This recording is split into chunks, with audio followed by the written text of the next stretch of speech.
connections as we generally do in applied theater sessions. That first we begin with warm-up theater games, create that connection with each other, create a safe space for everyone to explore. We do a lot of warm-up theater games, and then we begin to introduce different elements of storytelling. So generally these pre-primary and primary level grade teachers, we don't expect them to perform the way we are performing, but whenever they're doing read alouds or whenever they're telling a story, we're trying to give them tools in a way that they can do this in a more engaging way, and the way they can create an experience for the children. So we use image theater, we use character sketches. So we take any one story that they want to work with, we take only one scene out of that story, and we build through image theater, we explore what it might be to feel into that setting. So for example, if there's a jungle, you walk around in the space, think about what you feel, what are the sounds that you hear, what are the things you see, and then we use image theater to create these images. So maybe create an image of a waterfall, create an image of a tree, and create an image of an animal, and based on that they would experience being in the jungle, and that same experience they can create when they're doing read alouds. These characters, what each character might, what is the age of that character, how does he walk or how does she talk, what's happening, where are the other characters meeting with each other. So they think more deeper into the story, just beyond what is written on the books. So based on settings, characters, they create their own dialogues, they create their own body and voice movements of those characters. And props also, we generally use very DIY props, anything that they find around them. And we reimagine those DIY objects into what we want to create in the story. And how do we generally add that interactive part to grab the attention of the audience? And we give them, through different theater games, we give them these tools to dive deeper into the story. But at the end of the day, we don't expect them to perform. So for teachers, what we generally do is, using these tools, how can you do what you do in your daily life in a better way? So we come back, they perform, they actually perform the story like a performance, but we end up reading aloud the same story, but using these tools. And using the same tools, how can you make your read aloud so engaging that it feels like an experience?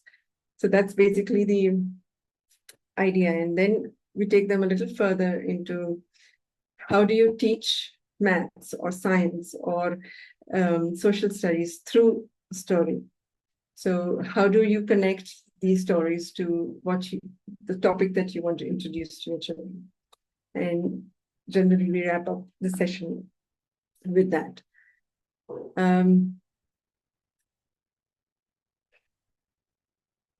Yes. Again,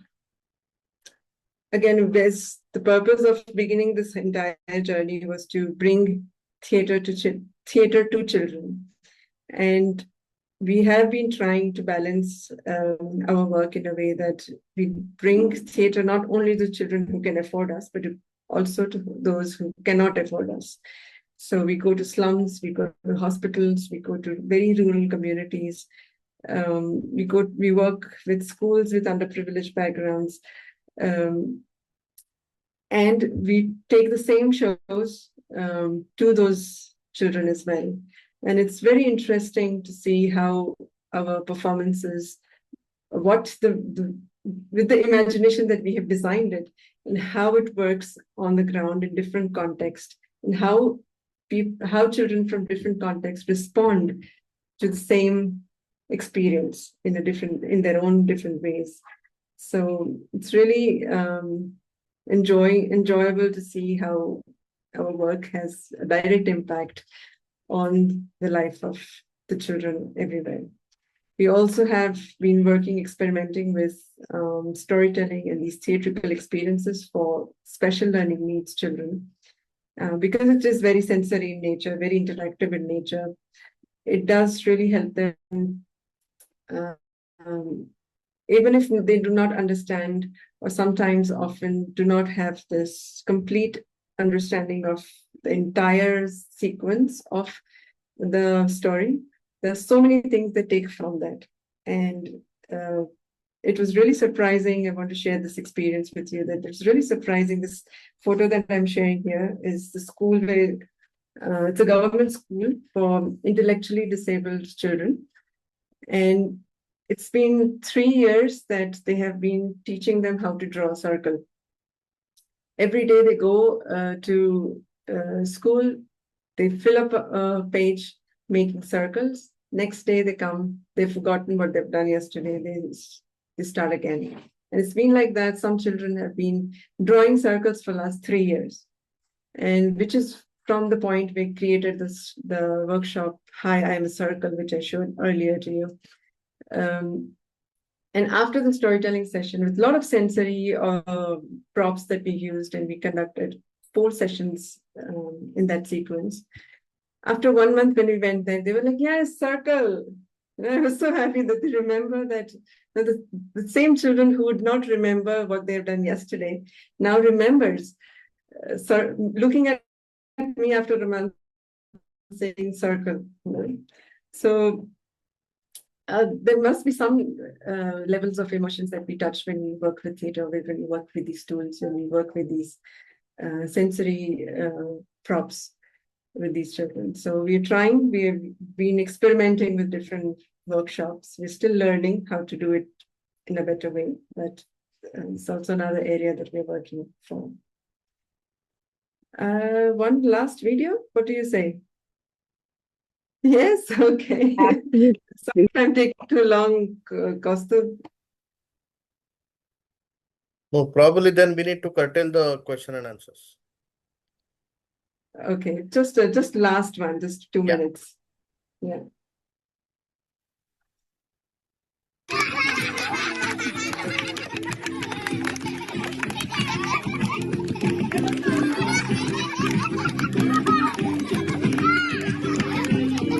Just to give you the context, this is the performance we did for the children who have been affected by the flood. So these children do not have homes, and this entire area had been flooded. So we had to kind of makeshift our theater space.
So after 7 years, now my daughter is 7, and whenever she says, let's go to a theater, this is where I take her to.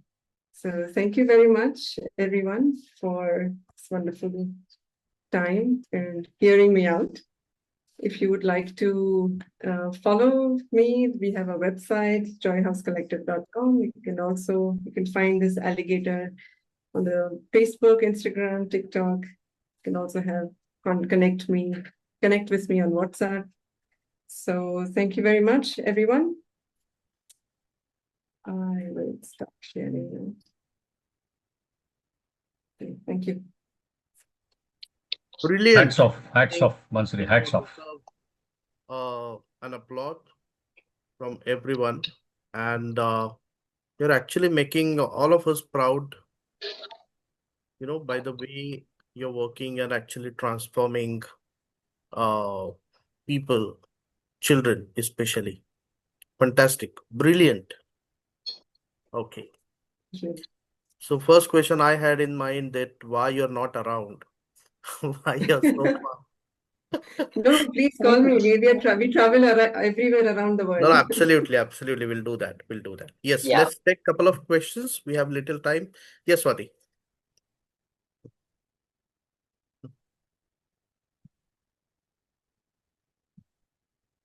Swati?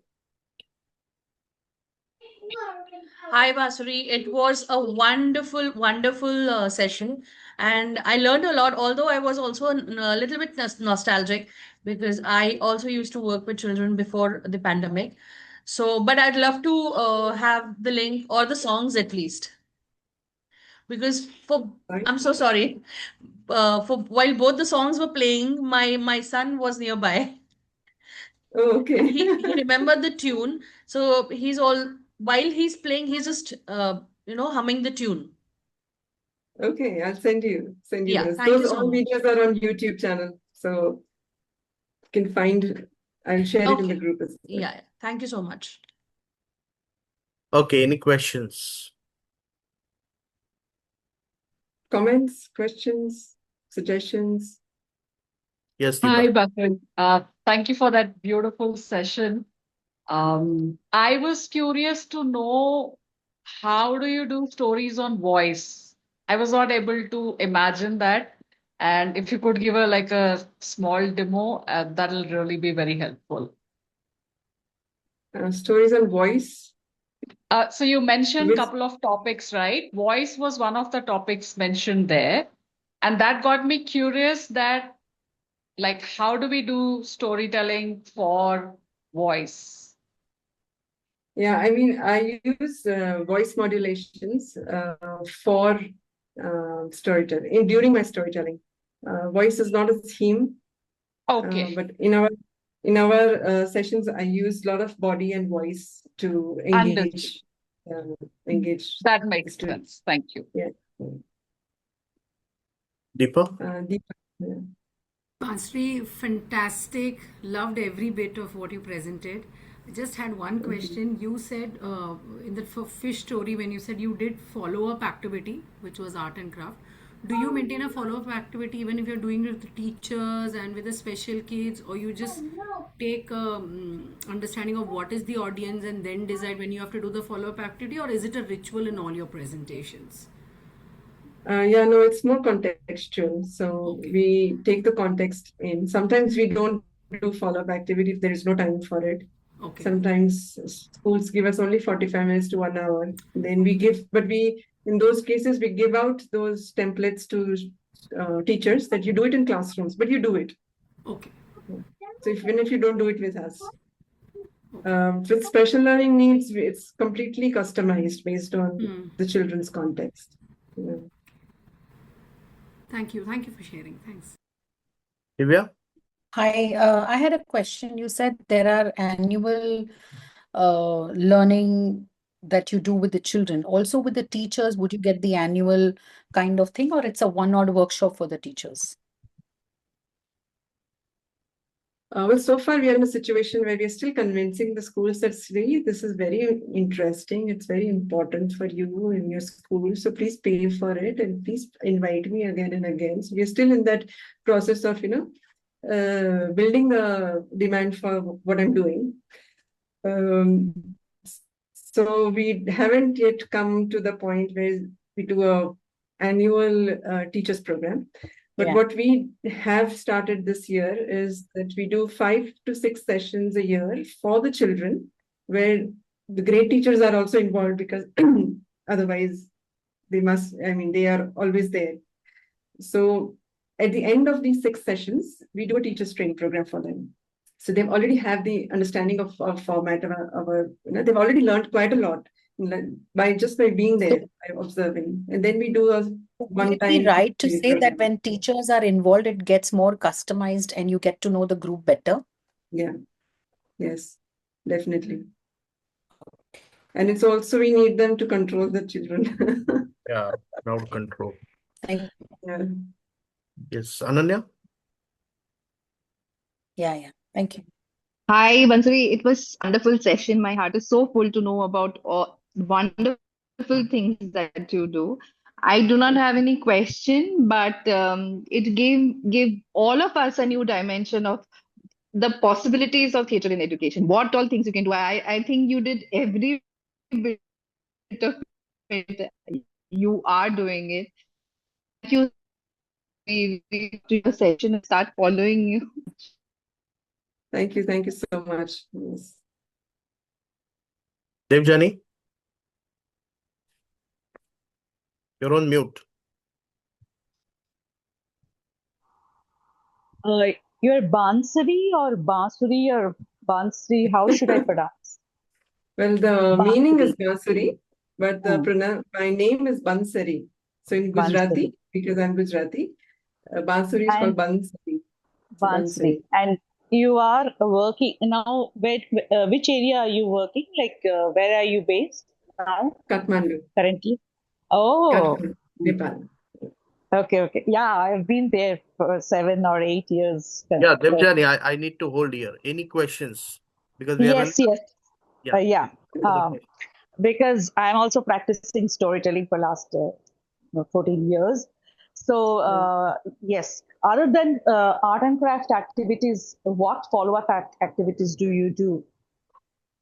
I would. So we depending on the age group of the children. So if we are working with very young, we do regular art and craft activity, coloring to collaging to these. If we are working with older children, then sometimes, let's say if there is a forum theater workshop, then we give them a forum theater exercise that we follow. So we divide them into groups. Each group kind of creates their idea of the solution in the conflict, and then they enact it out. Sometimes we do a follow-up activity, a theater activity. So they create images of, using image theater, they create their imagined solution of that particular problem that we have given to them. So either it is art and craft or some sort of theater activity. Okay. I'll connect with you later. Sure, please do. Thank you. So, I think it was one of the great sessions that we had, and I want more and more students to come over and talk about the work they are doing. Having said that, please keep this in mind that it is not to compare the kind of work that you are doing with others, but it is to understand what kind of transformation you can make in the society in your own way, right?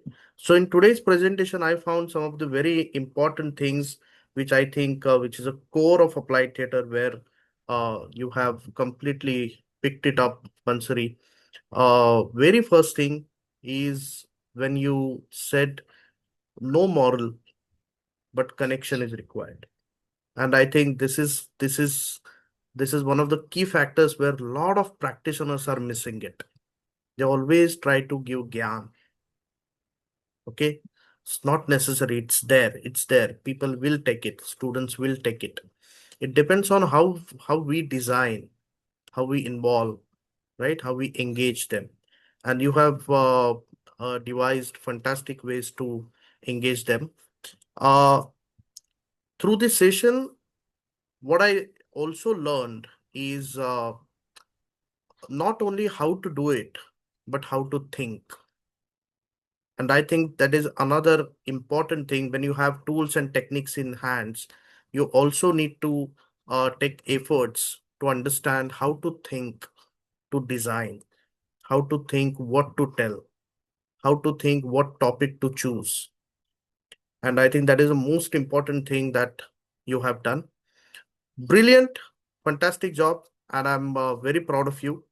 And this is something that we have been holding for a very long time. But today I'm taking this opportunity to announce that I'm just sharing my screen. And here I'm very, very happy to announce that Bansari is also one of our proud applied theatre ambassador. It has not reached to you yet because you have not come to India, and we have been missing each other for a lot of time, but whenever you are coming next time, please inform us in advance. And congratulations. Thank you. Thank you very much. Thank you. It's a big responsibility now. Yes. Thank you. Another important announcement, and then we'll break. But before that, I would like to thank Bansari for coming here, sharing the work. I want to see her again and again. Maybe we can actually do episodes, because the kind of work that she's doing, we need little more time to understand in detail, right? So probably with couple of more students and then couple of more episodes with Bansari will follow very soon. But thank you very much. And let me just stop the recording first.